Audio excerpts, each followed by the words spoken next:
Muy buenas tardes. En esta nueva ponencia, la segunda de esta tarde, tenemos a Ana María Oliva hablando sobre duelo y discapacidad del abordaje con las familias. Muy bienvenida, Sol, el grupo todo tuyo. Bueno, buenas a todos. Bueno, hablar de duelo no es únicamente hablar de la muerte, ¿no? Como se ha venido trabajando a lo largo de este congreso durante todos estos días. El proceso del duelo tiene que ver con asimilar ciertas pérdidas que no son necesarias la muerte. En mi caso puntual, vengo a hablarles de los duelos que se presentan en las familias cuando reciben un diagnóstico, ya sea de discapacidad o de algún tipo de patología en sus hijos, ¿no? Mara, teníamos un video ahí como para compartir como disparador, no sé si querés compartirlo.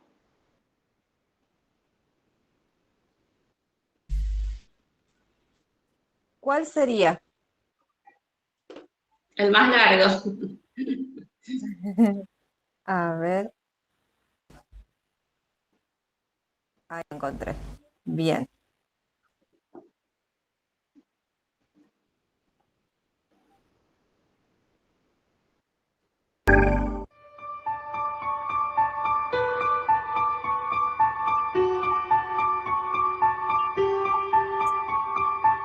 Esperar un bebé es como planear un fabuloso viaje de vacaciones a Italia.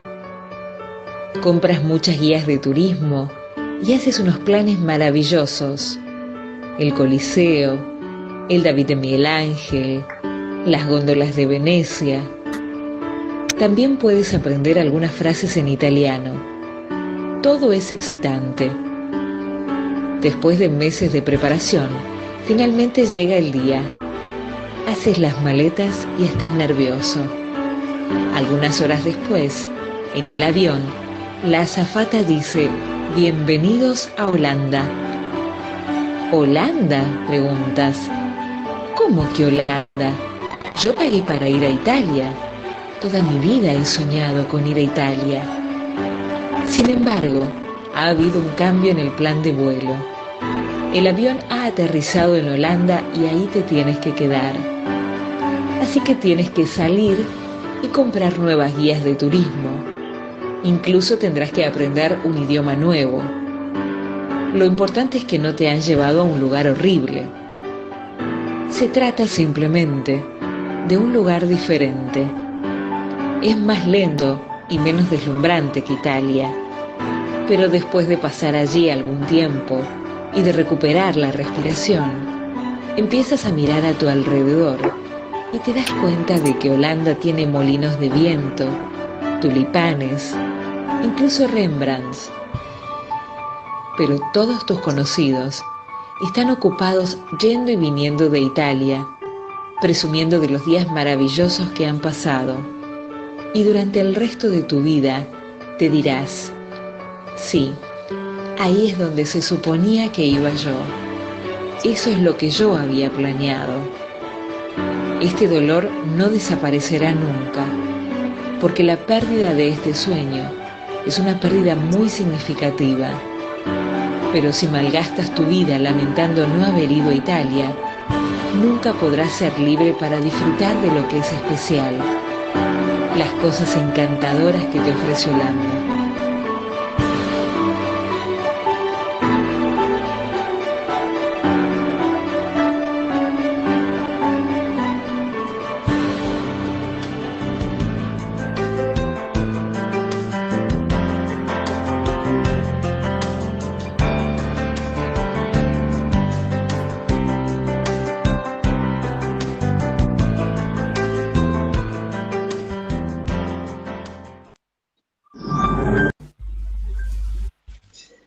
Bien, bueno, espero que hayan podido verlo y escucharlo, si no más o menos les comento de qué se trata. El video está inspirado en una carta de una mamá con una niña con síndrome de Down, que escribe cómo es su sentimiento y cómo es transitar ese duelo por la pérdida de aquellas expectativas sobre ese hijo deseado que en realidad no llega, ¿no? Porque hay que procesar para poder dar lugar a ese hijo real. Si querés comenzar a compartirlo en las diapo y comenzamos a desarrollar.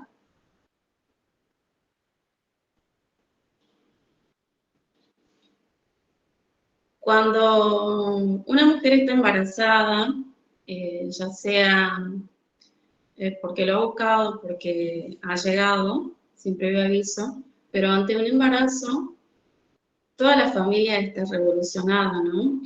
Una como mamá, las que son mamás, o las que tienen ganas de serlo, o alguna que esté embarazada, durante todos esos meses uno va imaginando un montón de cuestiones que tienen que ver con cómo será la carita del bebé, sus ojitos, su color de pelo, se parecerá al papá, se parecerá a la mamá, al abuelo. Todas estas cuestiones que nos vamos imaginando conforme progresa ese embarazo, ¿no? Y un poco lo que explica este video, reflexionando en la carta de esta mamá, es que a veces en esos procesos idealizamos y llenamos de deseos y de expectativas durante ese embarazo, ese niño que todavía no ha llegado, ¿no? Y acá tenemos dos situaciones. Muchas veces, cuando ese niño nace, ya conocemos algún tipo de diagnóstico. Por ejemplo, sabemos que hoy lo que es síndrome de Down se puede conocer incluso desde el embarazo, ¿no? Por ahí, cuando a una desde el embarazo le van anticipando, es como que uno puede ir haciéndose esa idea e ir elaborando ese duelo para despojar de expectativas a ese ser que todavía no ha llegado, ¿no? Y prepararnos desde otro lugar. Si bien como papás y mamás nunca estamos preparados para la llegada de un hijo, ¿no? Imagínense, no sé si alguno de los que están conectados ahora le ha tocado o tiene una realidad de algún tipo de discapacidad o enfermedad. Imagínense el nacimiento de un nuevo integrante de la familia con todos los cambios que implican, que ya viene con ciertas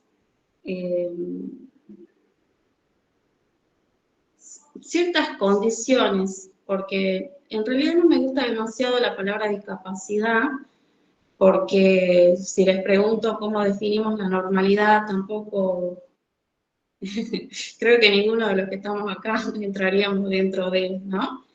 Entonces, por ahí deja a la familia en una situación difícil. Pero por otro lado, ese niño nace a veces y en la medida en la que va transcurriendo el tiempo, uno comienza a notar que hay ciertas conductas que se van desviando de lo esperado, ¿no? Y entonces ahí donde, por lo general es en el jardín, en el nivel inicial, donde es la seño la que suele darse cuenta, la maestra del jardín y hace los llamados de atención a las mamás, que ha observado alguna conducta atípica en ese niño o niña, ¿no? Y por ahí llegan estos llamados de atención, que quizás las mamás y los papás ya lo habían visto antes, ¿no? Pero muchas veces hay como una negación. Entonces, cuando es observado desde las escuelas y por ahí los niños son derivados a gabinetes, hay como cierta resistencia en primeras instancias por algunos padres, ¿no? Pero por otras familias quizás no lo habían notado antes. Y entonces acá comienza todo un proceso que es ir en busca de algún profesional que pueda decirme qué rasgo patológico o qué patología podría tener ese niño. Yo no sé si acá alguno de los presentes tiene algún familiar en situación de discapacidad, ya sea por nacimiento o adquirida, o algún tipo de discapacidad en torno al aprendizaje. Pero bueno, suele pasar que Primero, si la puedes ir pasando a las diapos, primero tenemos que atravesar esta crisis de la llegada de este integrante, si es que ha llegado con discapacidad o si hemos recibido un diagnóstico, ¿no? Porque ¿qué es lo que se pierde en realidad? Es el ideal cargado con esas expectativas y esos deseos. Y esto va a traer un montón de conflictos porque la primera etapa de este duelo va a ser un estado de shock, ya sea ante el nacimiento o ante el diagnóstico. Ese momento de recibir ese diagnóstico va a romper con todas esas expectativas que nosotros habíamos creado. Si bien como papás, mamás, tendemos a hacer proyecciones siempre sobre nuestros hijos, ¿no? Y nos gustaría que quizás, si yo hubiese querido ser arquitecta y no pude, y por ahí depositamos esas frustraciones en nuestros hijos y queremos que sean tal cosa, ¿no? Entonces, como ir rompiendo con todas esas expectativas que uno ha creado en el entorno familiar, y esto va a ir acompañado siempre frecuentemente con cierta incredulidad, ¿sí? Que esto lo que va a hacer es desestabilizar lo que es la familia. Por lo general surge lo que es la negación ante ese diagnóstico recibido. Es como que uno no quiere que eso sea así, en ese estado de shock, y luego transitamos por esa negación que queremos ir a otro especialista y conversamos con la vecina, con la tía, con la abuela, y por ahí nos dicen, che, si buscas otra opinión, y comienza una etapa muy dura en el seno familiar, porque produce un desgaste no solo psicológico y emocional, sino que también un gran esfuerzo económico, porque las consultas a los profesionales son costosas, y entonces hay que tener cuidado en estas etapas, porque se va desencadenando todo lo que es la ira y el enfado ante los sentimientos que va teniendo esa familia, de que esto es injusto. ¿Por qué me toca a mí? ¿Sí? Serían las etapas. Mara, si lo quieres ir adelantando, ¿dónde están las etapas? ¿Por qué me toca esto a mí? Porque, sí, ahí tenemos en la placa, si pueden verla, dice atravesar el camino. Y atravesar ese camino tiene distintas fases, y como les estaba comentando, una de las primeras es ese estado de shock, y luego este estado de negación, que desencadena lo que es ira, enfado, y de preguntarme por qué me toca a mí. Comienzan este tipo de comparaciones, si hay otro niño en la misma edad, en la familia, en el vecindario, de por qué el hijo de la vecina no, por qué el hijo de la prima, y en definitiva, todo esto cae en la depresión muchas veces, ¿no? Y acá quiero hacer una aclaración. Muchas veces las familias sienten culpa, ¿no? Porque se siente una tristeza que invade ante la negación de esto, porque a veces no lo reconocen al niño como propio o de uno, y se generan sentimientos como de enojo y de enfado hacia el propio niño, ¿no? Como que las mamás sienten culpa, y esta tristeza es necesaria, sienten culpa por lo que creen haber perdido en realidad, porque las cosas no han podido ser como esperábamos. Y es necesario que la familia atraviese este estado de tristeza. Son etapas que únicamente para poder llegar a un estadio de aceptación y que podamos colaborar con ese niño o niña, tenemos que haber atravesado todo esto. Es necesario. Entonces, permitirnos por ahí la tristeza, el llorar, llorar por eso que hemos perdido, porque en nuestro interior, en nuestra mente, lo imaginábamos de una manera y no se ha dado. Y así como lo veíamos en el video, y ella quería ir a un lugar de playa y termina en un lugar de montaña, por decirles así, quizás que ustedes han planificado un viaje porque aman la playa, y se ha ocurrido algo y han terminado en la montaña. Y bueno, pero la montaña también tiene sus cosas lindas, ¿no? Pero para que yo pueda comenzar a verlas, tengo que elaborar ese duelo de no haber podido llegar a donde finalmente iba. Entonces también esto, ¿no? Permitirnos esos estadios de tristezas y llorar que es necesario. para que finalmente llegue esta aceptación que tiene que ver con poder ver las posibilidades de los niños y niñas, más allá de las limitaciones. Muchas veces nosotros como familia, las mamás fundamentalmente y papás comprometidos, siempre tenemos miedo por qué mundo, en qué mundo está nuestro niño, ¿no? Sucede muy frecuentemente hoy por hoy con los diagnósticos de autismo, por ejemplo, que tenemos dos opciones, o la negación de la mamá rotundamente, o la sobreprotección. Y ninguno de los dos extremos es positivo ni bueno para el niño, ¿no? Entonces, por ahí también tener cuidado y comenzar a ver las posibilidades y las cualidades para comenzar a hacer ese proceso de aceptación de ese niño, ¿sí? Una vez que podemos hacer esto, vamos a poder comenzar a afrontar y a enfrentar esta situación. No hay otro camino que atravesar todas estas etapas.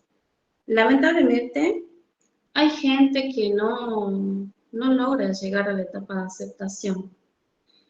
Hay gente que queda negada, que queda dolida, que queda herida. Y nosotros, si somos familiares, profesionales, docentes, conocidos de alguna persona con un niño o niña con algún tipo de diagnóstico por ahí, colaborarle desde este lugar de estar, porque muchas veces lo que el otro necesita es tener a quien contarle las cosas, con quien hablar, porque lo que sucede a nivel familiar en estas situaciones es que entre la pareja comienzan a haber a veces conflictos que no existían, y porque muchas veces uno culpa al otro de la discapacidad de ese niño o niña.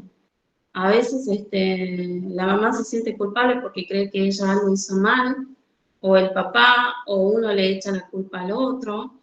Y acá no tenemos que perder de vista también cuando en este núcleo familiar tenemos hermanos y tenemos hermanitos, porque esos hermanitos también quedan muchas veces mucho tiempo de lado por la cantidad de tiempo que requiere la asistencia de un niño con alguna discapacidad, ¿no?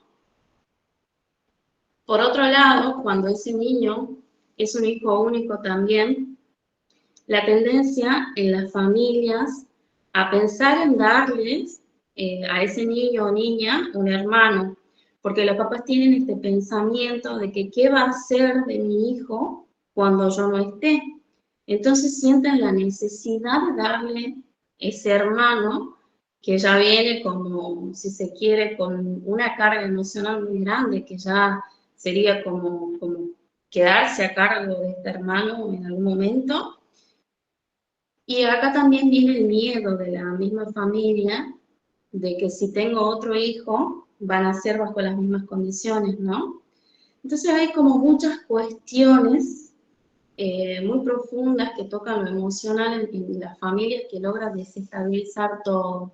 Por eso es muy importante, si conocemos a alguien, estar, porque a veces es solo la escucha, ¿no? Muchas veces el otro nada más necesita como que sacar todo eso que tiene dentro, ¿no? Mara, si la querés ir pasando. Si alguien tiene alguna pregunta, alguna consulta, quiere aportar algo, puede hacerlo, ¿no? Una vez que podemos atravesar todas estas etapas que describíamos, vamos a poder adaptarnos a la nueva realidad familiar y vamos a poder comenzar a recuperar nuestra estabilidad emocional. Esto no tiene un tiempo planificado ni estipulado, depende de cada persona, de cada familia. No hay un tiempo. Y como les dije, hay gente que llega a hacerlo y hay gente que lamentablemente no llega a aceptarlo. Pero es muy importante para recuperar esta estabilidad emocional, el rodearse de los otros y poder hablarlos, ¿no? Muchas veces yo conozco niños que han llegado a una edad escolar, de secundaria, sin tener un diagnóstico, nada más que porque hay una negación en esa mamá o en ese papá, en esa familia, y bueno, lamentablemente acá quien termina perjudicado siempre es el niño o niña, ¿no? Entonces, una vez que podamos adaptarnos a esta nueva realidad, vamos a ir recuperando esa estabilidad emocional. Es importante acá no perder de vista el cuidado de uno mismo, ¿no? Porque ya seamos mamás, papás, tías, abuelos, personas a cargo de ese niño o niña, entender que según el tipo de discapacidad que tenga, ya sea una discapacidad motora, que es decir que no pueda moverse, ya sea una discapacidad de tipo intelectual o lo que fuere, los grados de apoyo que va a necesitar ese niño no son los mismos. Y hay niños que necesitan estar todo el tiempo con un cuidador y eso es muy desgastante para la familia. Eh, entonces acá también la importancia de ser soporte colaborador, porque no sé si alguna será abuela por acá, pero muchas veces las mamás no se animan a pedir esos apoyos, esos soportes, ¿no? Pero las abuelas también son mamás y conocerán también del cansancio y lo que implica la crianza maternal y doble, triplemente cuando se trata de un niño o niña que necesita un soporte constante, ¿no? Entonces, también solidarizarnos en ese caso, porque es importante el autocuidado de la persona que es responsable del cuidado de ese otro ser, ¿no? Porque ¿cómo puedo yo cuidarlo al otro si antes no me cuido a mí, ¿no? Hace unos días, en este mismo congreso, una de las compañeras compartía el caso de un hombre que nos comentaba que se infartó bañándolo a su papá, que lo cuidaba, lo tenía a cargo y lo cuidaba todo el tiempo, ¿no? Entonces, miren ustedes cómo muchas veces ese cuidador se deja de lado por priorizarlo al otro, ¿no? Yo siempre digo, y me gusta mucho esta frase, que hay que agradecer que uno está en la postura y en la posición de poder cuidar y no de ser cuidado, ¿no? Uno, uno está bien para poder cuidarlo al otro, pero es necesario no perder de vista el autocuidado. Entonces es necesario crear los espacios, si somos cuidadores o familiares de cuidadores, ayudar a generar esos espacios, ya sea una hora diaria, eh, para esa mamá, ese papá o ese cuidador a cargo, para tener una hora de tranquilidad para bañarse, para hacer una actividad recreativa, para hacer algo que a esa persona le contribuya a su salud emocional, a su salud mental y para poder estar bien para ayudar al otro, ¿no? No sé si habrá alguien conectado con algún hijo o familiar o conocido con diagnóstico de TEA. Hoy por hoy se está diagnosticando cada día más lo que es el autismo y bueno, según hay autismos muy severos y que realmente exigen un esfuerzo físico, mental, tremendo por parte de la familia. Entonces, no perder de vista eso, que si bien ese niño, niña, adolescente, lo que fuera, necesita ese apoyo, ese cuidador, uno tiene derecho también a cuidarse a sí mismo, porque si yo no cuido de mí, ¿quién más lo va a hacer, no? Entonces, agradecer de estar en esta posición de poder ser cuidador y no cuidado. En este proceso de ir adaptándonos a esta nueva realidad familiar, tenemos que poder reconocernos a este hijo como una persona, no voy a decir normal, sino comenzar a tomar con naturalidad muchas cuestiones. Ya demasiado cruel es la sociedad que no está preparada para la discapacidad. Nadie está preparado para esto.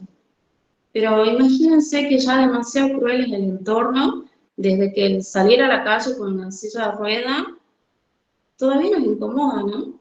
Todavía no sabemos qué hacer, no sabemos si mirar, no mirar, nos incomoda ver a una persona con discapacidad, ni hablar de las infraestructuras y las condiciones edilicias de las ciudades que no están acondicionadas, ni hablar de las escuelas y todo lo que nos falta aún por madurar. Entonces también siendo un poco conscientes de todas esas barreras que ya tienen las personas con alguna discapacidad, no podemos nosotros, familia, ser una barrera más. Tenemos que ser el lugar seguro para ese niño, niña o persona con discapacidad, ¿no? Entonces, poder reconocerlos como personas más allá de esa limitación, o como quieran llamarle, reconocer cuáles son sus puntos positivos y sus puntos fuertes, porque todos los tenemos, y así como todos tenemos nuestros puntos débiles, ¿no? Entonces comenzar a trabajar desde lo positivo, siempre desde lo positivo, no quedarme en todo lo que no voy a poder hacer, sino focalizar en todo lo que sí podemos, ¿sí? Poder centrarnos también en el presente. Vivimos como en una montaña rusa que se hace una bola de nieve y nos lleva de tener un exceso de futuro tremendo. Siempre estamos pensando en qué va a pasar mañana. Sin ir más lejos, no terminamos de comer y ya estamos pensando qué vamos a cocinar mañana. Entonces es como una cuestión ya de nuestra sociedad de vivir excesivamente en el futuro.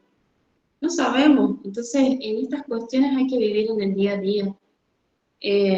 Para poder proponernos objetivos a corto plazo también y aprender a celebrar esas pequeñas conquistas diarias de nuestros niños, jóvenes, y quien sea la persona que estemos acompañando y que tenga una discapacidad, ¿no? Aprender a celebrar esos avances, no importa qué tan pequeño sea, ¿sí?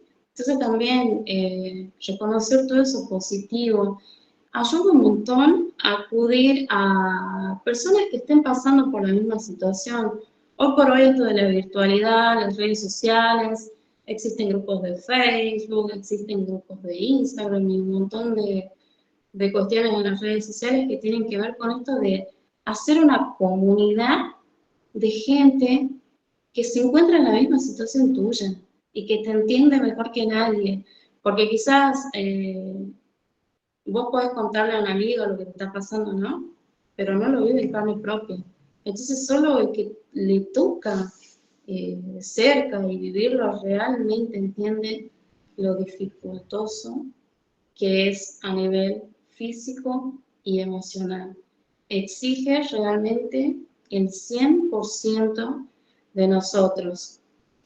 Más de una vez he escuchado el relato de alguna mamá que ha perdido la paciencia y ha levantado la voz, ha levantado las manos ese niño, niña, y sienten culpa frente a todo eso, ¿no?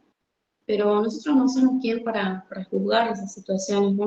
Cada quien va sobre la marcha, enfrentando, porque tengamos o no una realidad familiar con discapacidad, ser padres y madres, no, nadie te enseña, no se aprende. Se aprende sobre la marcha, los golpes y con los hijos, ¿no?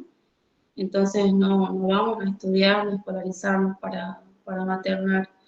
Y bueno, también todos esos sentimientos de culpa que enfrentamos, muchas veces no solo por esas situaciones de que nos hemos desbordado, sino también por tener que salir a trabajar, por un montón de cuestiones que hoy por hoy nos generan culpa y hay que aprender a reconocerlas, a aceptarlas como parte de, sin juzgarnos, ¿no? Y sin ser tan duros con uno mismo, ¿no? Realizar actividades familiares.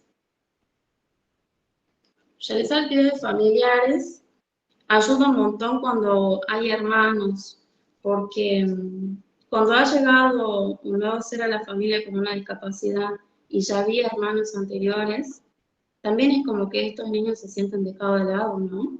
¿Qué lugar y qué rol ocupa ese hermano? Que muchas veces es el hermano que lo tiene que ver para que la mamá pueda bañarse, que lo tiene que ver para que la mamá pueda hacer tal tarea, y terminan siendo a veces como cuidadores también, sin siquiera haberlo decidido por sí mismos, ¿no? Entonces también cuidar a ese otro niño o niña. Bueno, aprender a pedir ayuda también si la necesitamos. Ahora, si quieres seguir avanzando, no sé si hasta acá hay alguien que tiene algún aporte, quiera comentarnos algo. ¿No? Nada, bueno. ¿Cómo hacemos entonces? Dice. Primera etapa, entonces, hemos recibido un diagnóstico, hemos atravesado esas etapas que nos han llevado a una aceptación finalmente, ¿no? Y a veces me preguntan, ¿y cómo se hace? Y se atraviesa. A las situaciones hay que atravesarlas, enfrentarlas, afrontarlas. Y bueno, como les estaba diciendo, como dice acá la placa, centrarnos siempre en el presente, relacionarnos con personas que tengan la misma situación, ayuda un montón. Me ha pasado por ahí estar en reuniones con familias de distintas patologías y es muy enriquecedor el aporte de uno a otro. Por ahí he escuchado un testimonio de alguna mamá, alguna hermana por ahí, con algún niño ya más grande, y tiene como otra mirada ya que tan diferente a una mamá que recién le acaban de dar el diagnóstico. Por ahí aporta y contribuye muchísimo a esos diálogos que se generan desde estas realidades, según las edades de los niños, ¿no? Conversaba una vez, no sé si está presente, Rosa, ¿estás presente? Conversaba una vez, sí, ahí, con una amiga, a ella la vamos a pedir a ver si nos cuenta eso. Pero conversaba una vez acerca de cómo uno cuando acude a tantos profesionales siempre buscando, una vez que uno acepta, ¿no?, la discapacidad, comienza a acudir a tantos profesionales buscando la mejor vida para ese niño o niña, ¿no? Y a veces cometemos el error de sobrecargarlos, porque en el afán nuestro de querer normalizarlos, por llamarlo de alguna manera, los llevamos a todo tipo de actividades para estimularlos y por ahí perdemos de vista que en realidad son diferentes, tienen necesidades distintas, ven el mundo de otra manera y ¿dónde está escrito que tiene que ser así y no de otro modo, no? Entonces, ahí le voy a dar la palabra si es que Rosa quiere contarnos un poco de su experiencia. Hola, ¿Te buenas tardes, ¿cómo escuchamos? están? ¿Me escuchan? Sí, claro. Bien, Sí, sí, sí. sí, como dijo Sole, yo no soy mamá aún, pero tengo una hermana que tiene una discapacidad, no fue de nacimiento, sino que ocurrió por una mala praxis, y a la vez eso ocasionó este, ciertas complicaciones en cuando ella bebé, los cuales sus neuronas fueron muriéndose, por así decirlo, y bueno, y el tiempo de lucha que llevó mi mamá en ese entonces fue prácticamente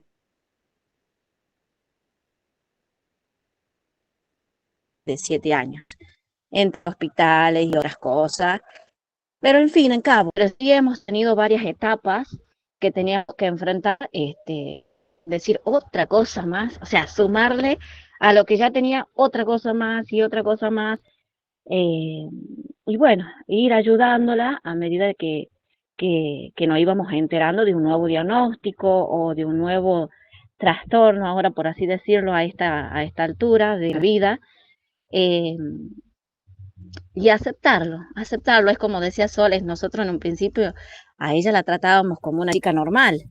Quería que vaya a una escuela pública, que aprenda a leer, que aprenda a escribir, que aprenda a hablar mucho mejor de lo que habla.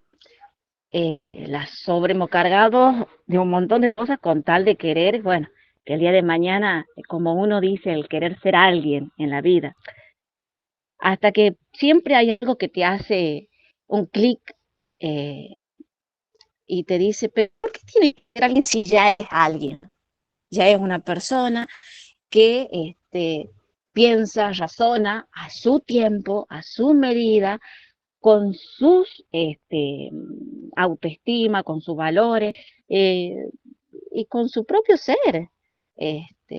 Entonces, de decir, hasta acá llegamos con exigirle que sea un modelo de persona tal y que ahora ella sea lo que ella quiere ser. Eh, Obviamente, tal vez aprender a escribir o a leer no lo va a poder hacer, pero sí está haciendo actividades que la hacen súper feliz, que como por ejemplo cantar. Yo la escucho a ella cantar y digo, wow, yo no lo podría hacer. Para mí ella es un genio en el canto, o haciendo actividades artísticas como el teatro, que por ahí yo la veo que ella practica ciertos diálogos a través del teléfono y que lo hace con tanto amor, con tanta pasión, que por ahí yo diría, yo no lo puedo hacer. Entonces es ver y aceptar que hay que dejar que todos seamos felices con ciertos y pequeños avances que uno va teniendo pasitos a pasito. Ella hoy canta y para mí eso mejor dicho, lo mejor que me puede pasar, porque yo la veo a ella y digo, es feliz. Tal vez en una escuela pública o como yo quería que ella sea, no estaba siendo feliz. Entonces yo la estaba obligando a hacer algo que a ella no lo podía hacer. Y ahora ella tiene la libertad, porque a pesar de que tiene su discapacidad, todo lo que queramos decir, eh, Luisa, o perdón, ya di el nombre, ella es totalmente auténtica. Las personas que las conocen saben que eh, tiene la libertad para expresarse, eh, demostrar sus sentimientos, tiene claro toda su postura, que tal vez yo a esta altura de mi vida tampoco no las tengo tan en clara como ella, pero tiene una parada ante la vida que no la derrumba nadie.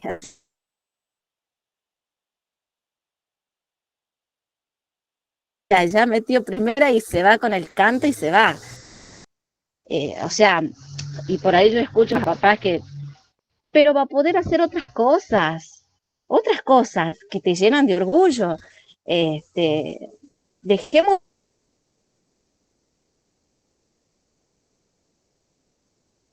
de lado cierta estructura de la vida social que nos impone a decir que uno tiene que ser feliz con lo que puede, con lo que tiene y con lo que quiere y lo desea.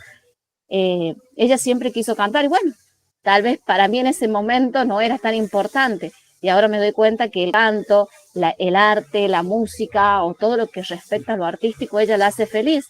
Entonces vamos por ese lado. Y si ella está feliz, como por ahí dijo, todos estamos felices. Y en la familia tratamos siempre de apoyarnos, de decir, bueno, está bien. Y también de tener mucha paciencia.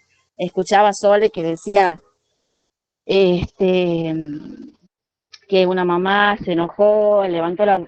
Sí, ahí hay veces que uno pierde la paciencia, eh, pero bueno, hay que respirar y decir, a seguir, a seguir y a seguir y buscar siempre el lado positivo de ciertas cosas, porque siempre hay.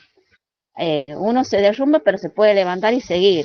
Y mirar siempre como objetivo de decir qué quiero yo para ellos, pero principalmente qué quieren ellos para que ellos sean y nos demuestren que tal vez la estructura social no es tan así, sino como ellos tienen una perspectiva totalmente diferente de la vida.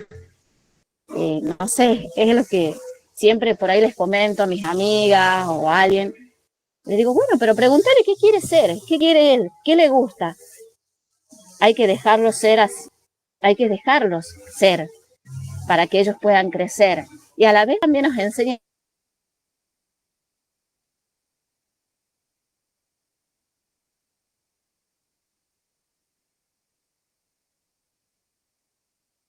mi humilde opinión, digamos, también tengo mis horarios para distraerme, dispersar, hacer mis actividades y vamos complementándonos. Qué importante, No sé. Qué importante, ¿no? Esto que nos comenta Rosa en primera persona, ¿no? De su realidad familiar.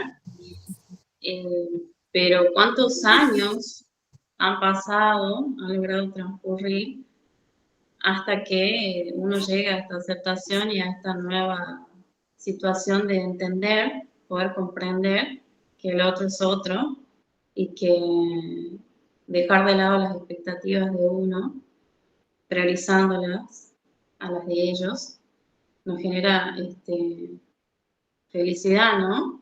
Ella dice, verla a mi hermana feliz nos hace feliz a todos. Y bueno, entonces por ahí estos testimonios edifican desde el lugar de tener cierta experiencia y haber transitado un montón de estadios y de situaciones que quizás si yo le pregunto hoy a Rosa y harías lo mismo, quizás me diría no, quizás la hubiese mandado al canto de más chica. Pero bueno, ellos estaban focalizados en que lea y escriba porque uno siempre tiene los miedos, como decíamos, al después, al día de mañana, qué van a hacer, van a poder trabajar, van a poder valerse por sí mismos.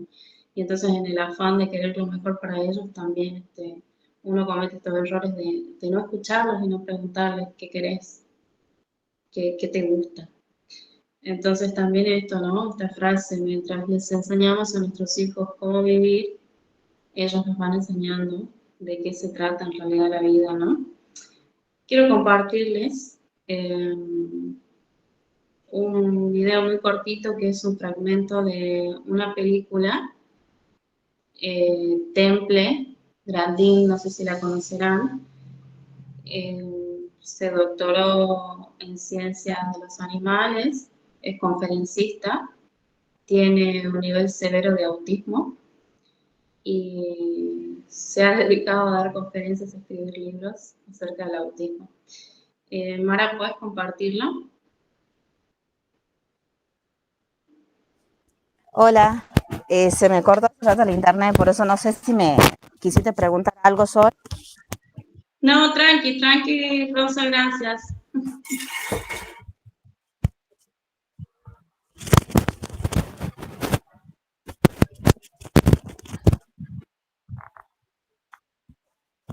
Bueno, aguárdenme un segundito que voy a buscar el video. Técnicos. Lo que pasa es que tenía otro preparado, entonces.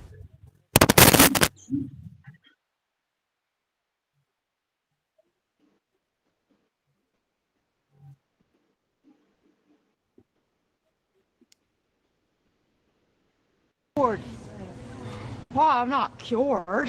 ¿Cómo se curó? Le dicen. No me curó, no me curé. Mi madre se negó a creer que yo no iba a hablar. She made me go to school. Man, in school and at home, manners and rules were really important. They were pounded into me. I was lucky. All these things worked for me. Everyone worked hard to make sure that I was engaged. And they knew I was different, but not less. Sabían que yo era especial, pero no I could see inferior. the world in a new way. I could see details that other people were blind to. My mother pushed me to become self-sufficient. I worked summers in my aunt's ranch, went to boarding school and college. Those things were uncomfortable for me at first, but they helped me to open doors to new worlds. Excuse me, please, but we want to hear everything. No sé si alguien la vio la película, no la conoce la historia, pero ella tiene un nivel de autismo severo y miren lo paradójico, que se ha dedicado a dar conferencias, se dedica a dar conferencias a nivel mundial. Traía este fragmento puntualmente por esto que nos comentaba Rosa recién, la importancia de cuando uno cree en ese otro, ¿no? La importancia de ser ese soporte familiar, de darles las riendas sueltas y las alas más allá de las limitaciones. Dijo, a mi mamá le dijeron que yo no iba a hablar, y sin embargo da conferencias. A mi mamá le dijeron tal cosa, pero mi mamá se negó a eso y me mandó a la escuela y se esforzó y me llevó a las terapias desde que tenía 3 años. Es una historia bastante enriquecedora y para recuperar la figura familiar, ¿no? En este caso fue la mamá, en otros casos puede ser el papá, un tío, la abuela, alguien que va a rescatar esa realidad. La importancia de poder depositar esto en el otro, ¿no? Yo creo en vos, yo confío en vos, yo sé que vos podés y te acompaño. Entonces, dejarles como reflexión final esto, ¿no? Más allá de la discapacidad, del diagnóstico, de un rótulo, no estigmaticemos a nuestros niños o niñas. De hecho, estamos todos acá y todos tenemos caras diferentes, internamente somos diferentes, nadie es igual a otro. Entonces, también comenzar a naturalizar que somos todos diferentes, no encasillarnos en esta normalidad que tantos años nos ha hecho y les hace a las personas con discapacidad, ¿no? Finalmente hay una frase, no sé si la tenés mal ahí, y yo no te... Sol, Y si alguien, sí, disculpa, antes que terminar también, que algo que quería cerrar hace rato, que por ahí veo muchas veces en papás, en hermanos que tienen eh, algún familiar, lo que sea, que tenga cierta discapacidad, no sentir vergüenza, de tener, de acompañar, de dejarlo ser. Este, hoy, hoy en día uno siempre está mirando siempre al otro, y que todo eso, digamos, esos comentarios por ahí malintencionados, que no los tomemos muy en serio. Si a ese niño le gusta bailar, listo. ¿Por qué no dejar que baile? Si a ese niño le gusta cantar, ¿por qué no dejar que cante? Si ese niño tiene una postura de pararse y decir, no me gusta lo que estás haciendo, hay que dejar que también se defienda. Sentir vergüenza ante estas actitudes que por ahí ellos pueden llegar a tener, no hay que sentirlas, hay que dejar de lado todas esas costumbres, por así llamarlas, y dejarlo. Y nosotros bailar, ellos también pueden bailar. Si nosotros podemos cantar, ellos también pueden cantar. Es la vida, hay que aceptar y disfrutar de cada experiencia que la vida nos va poniendo día a día. O sea, por eso lo digo, o sea, escuché decir, yo siento vergüenza de tener un hermano así.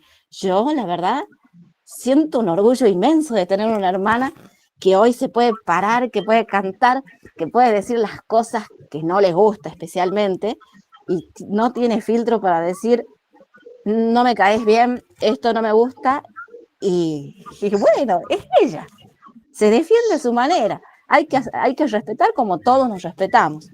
Entonces ellos tienen derecho y tienen la libertad, también obviamente siempre acompañado, siempre enseñándoles y marcándoles ciertos límites, diciéndoles esto no está bien, esto sí, pero también hay que permitirles a ellos que nos den su opinión, porque al fin y al cabo, como ella me dice, es mi vida. Y es verdad, muchas yo también gracias. tengo mi vida. Así que bueno, Muchas, eh, muchas espero gracias que por les tu haya servido y participación. que les haya parecido, este, aunque sea un pequeño mini experiencia que vivimos y que la tomen y que no se tomen tan en serio todo y que tratemos de disfrutar Muchas de los gracias, ¿no? momentos y de todo. Bueno, chao Sol, chao chicos. Qué importante esto, ¿no? De no dejarnos condicionar por la mirada del otro, ¿no? Esto un poco que nos plantea Rosa, ¿no? Tan condicionados que vivimos socialmente del que dirán. Tenía ahí dos manos levantadas, Vanessa y, y Graciela, ¿puede ser? No sé quién quiere. Vanessa, te escuchamos. Hola, muy buenas tardes. Estaba muy atenta escuchando tu ponencia en realidad. Escuchándola con Teo, de 6 años, que tiene TGD, está diagnosticado con autismo, y es tal cual lo expresaste, el proceso de duelo es tal cual. Las familias atravesamos situaciones impensadas, ¿no? Ante una nueva realidad. En base a eso y en base a mi experiencia como mamá, puedo decir que a través de la inteligencia emocional y la regularización de nuestras emociones muchas veces se logra trabajar ciertos contenidos en base al amor, en base a mucho amor y en base a mucho cuidado, tal cual lo expresaste. Hay mucha demanda psicológica, física y emocional en la cual uno debe de saber aceptar y adaptarse a esta nueva realidad, ¿no? Es una realidad distinta, pero no por eso menos importante. Eh, Nada, uno se adapta, uno lo naturaliza. Hoy yo lo puedo hablar de una manera más tranquila y naturalizada, donde Teo ha cambiado nuestras realidades para bien, para bien. Una desde el primer momento, cuando entras en este estado de negación, es como el no aceptar lo que sucede.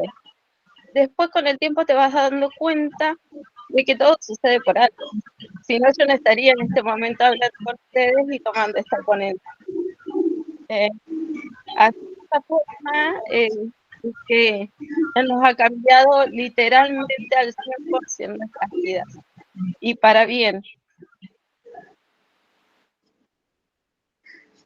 Qué lindo lo que nos comentaba Vanessa, ¿no? Es una tarea ardua, es una tarea de tiempo completo, es una tarea que solo las mamás que lo viven en primera persona lo entienden, son horas sin dormir, bancar esos berrinches, las miradas sociales, es mucho.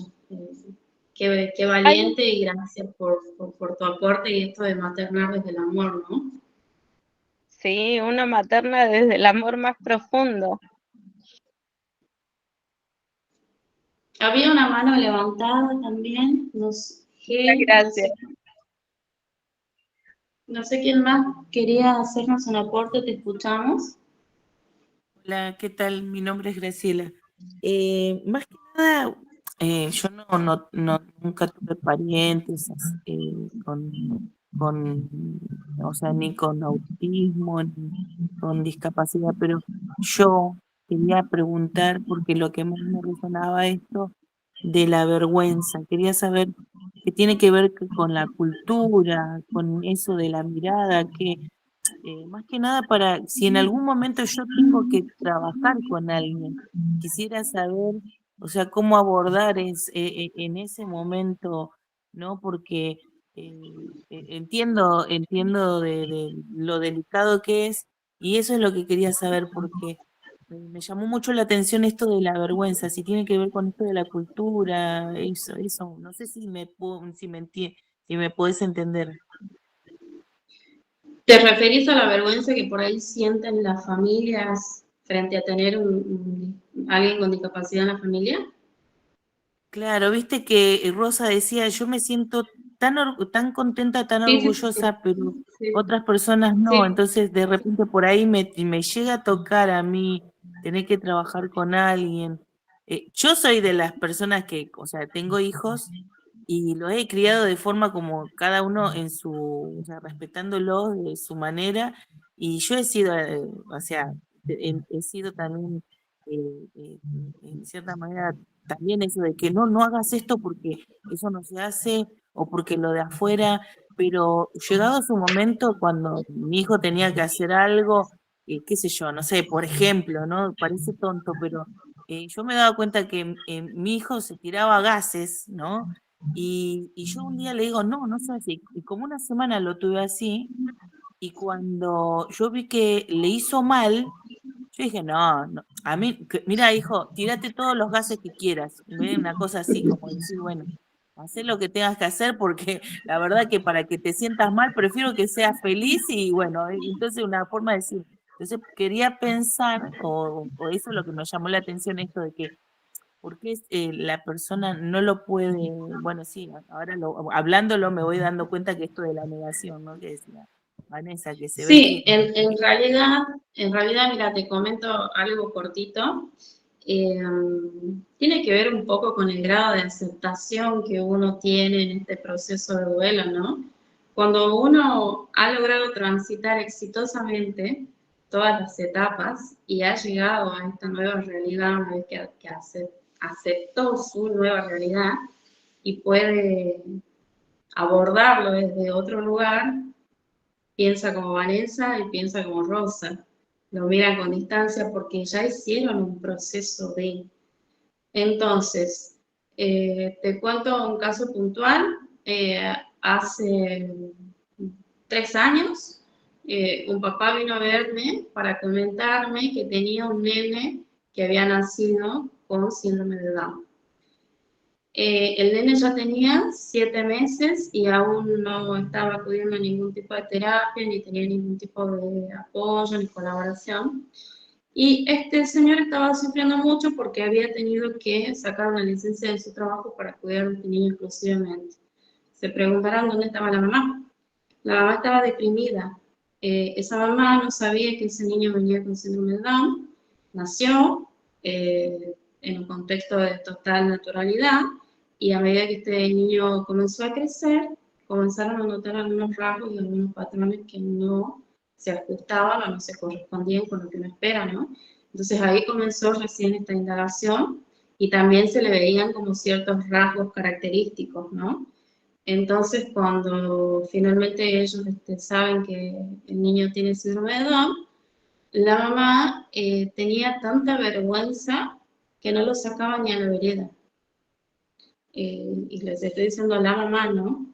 Entonces, a la situación y qué fortuna de esa mamá y de ese niño, que el papá desde otro lugar entendió que tenía que hacerse cargo de la situación eh, por ese niño y esa mamá, ¿no? Entonces quizás ahí fue él quien colaboró en todo este proceso. Hoy por hoy el nene va a jardín de 4 ya y ya sale con su mamá a la plaza y seguramente si le preguntamos a esa mamá y te va a contar de su experiencia que sí, que quizás le costó un montón, que incluso cayó en una depresión por la no aceptación de ese niño y ese duelo tan profundo, hasta que finalmente seguramente hoy te dice, disfruto de verlo correr en la plaza y ya no me importa si el vecino lo mira o no, ¿no? Yo entiendo que es mi hijo y siempre desde el amor, uno va sanando desde el amor de madre, de familiar, de cuidador y va como liberándose de ese famoso el que dirán, también es generacional, ¿no? Vos me decías como que vos creciste como más limitada o ajustándote a ciertas estructuras. Por ahí es generacional, las generaciones más antiguas siempre han sido más estructuradas. Las nuevas generaciones, y nos pasa con los niños, no sé si hay algún docente o alguien que tenga niños chiquitos, niños pequeños, son tan ocurrentes y tan sin filtro, como nos decía Rosa, ¿no? Y también por ahí uno, a la medida que va creciendo, la misma sociedad les va cortando las alas, ¿no? Y un poco con la frase esta que tienen ahí en la diapo, que hay dos regalos grandes que le podemos ofrecer a los niños y tienen que ver con mostrarles cuáles son las raíces, pero sin cortarle las alas. Está bien enseñarles las normas sociales, pero no qué queremos de ellos, sino aprender a preguntarles qué quieren ellos para sí mismos. ¿Alguien más Muchas gracias. quería aportar algo o ya nos estamos despidiendo?